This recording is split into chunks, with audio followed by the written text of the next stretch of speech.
दादी, ये क्या कर रही हो? दादाजी को खुशबू चाहिए थी ना। ये लो खुशबू।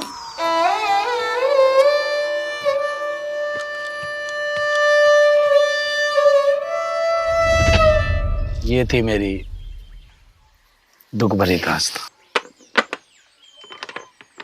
क्या बात है मोंटी भाई, क्या बात है, वाह। एक बात ध्यान में आई आपके? हाँ, बड़ी देर हो गई है, चाय वाय मंगा लो श्रीमान। नहीं नहीं नहीं नहीं नहीं, चाय की बात नहीं कर रहा हूं मैं। ध्यान दो, जब से हम ये खेल खेल रहे हैं, आप सारे खेल जीते हैं, एक भी खेल नहीं आ रहे। क्यों? क्यों? क्योंकि आप ये खेल खेलते वक्त बड़े ध्यान से और बिना दबाव के साथ ही खेल खेल रहे थे, इसलिए जीते। ठीक इसी तरह अगर अपने जीवन का खेल भी बिना दबाव से खेलते तो आज अपने आप को हारा हुआ नहीं समझते। लेकिन श्रीमान जी, मेरे लिए जीत कोई मायने ही नहीं रखती। जब मैं अपनी जिंदगी का ही खेल हार गया तो मैं इस खेल में जीतकर क्या हासिल कर लूंगा?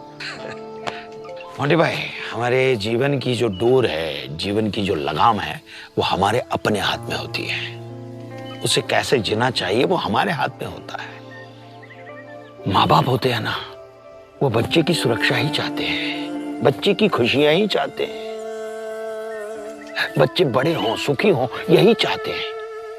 और शायद इसलिए ऐसा व्यवहार करते होंगे क्योंकि उन्होंने जिस तरह का दुखी जीवन जिया है, जो दुख झेले हैं, वो मेरे बेटे के जीवन में ना आए।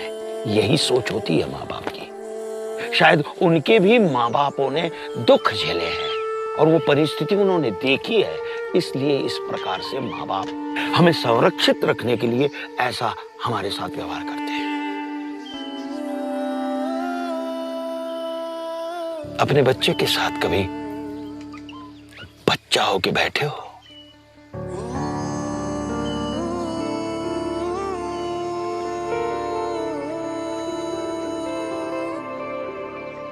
क्या सोच रहे हो?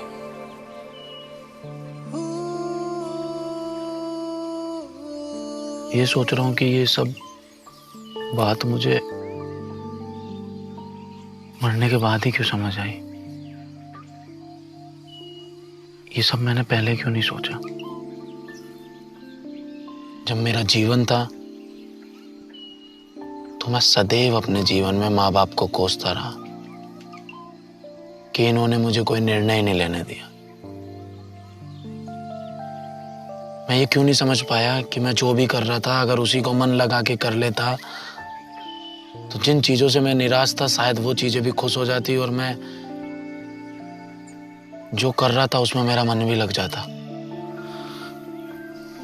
मैंने तो अपने बच्चे के साथ बिल्कुल समय ही नहीं बिताया। बस ये कहता रहा अपने बच्चे को कामयाब करूंगा, कामयाब करूंगा।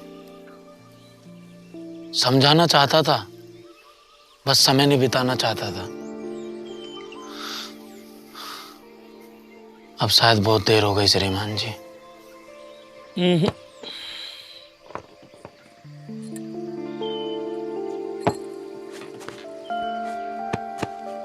ये जो सीख सीखी है ना, उसी सीख से तुम्हारा अगला जीवन जी लेना।